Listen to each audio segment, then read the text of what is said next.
If you're on Pinterest and you love a photo or a video, the default might be to take a screenshot or text the link through Pinterest.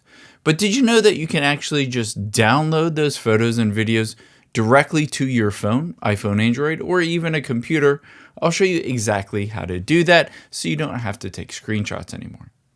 Open up the Pinterest app and navigate to the photo that you wanted to download, or if you wanted to, a video as well. Let's say this one of the palm trees. Now, of course, I can take a screenshot by pressing the volume up and side button. However, I'll get the rest of the screen as well. So instead, I can scroll down, tap on the three dots next to the share button, tap on download image. This will allow you to download it to your phone. You can see I tap on save here, and I can save it to my board if I wanted to.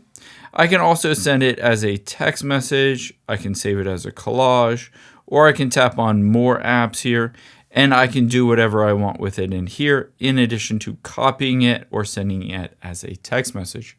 Now keep in mind, these work a little bit differently depending on what you see here.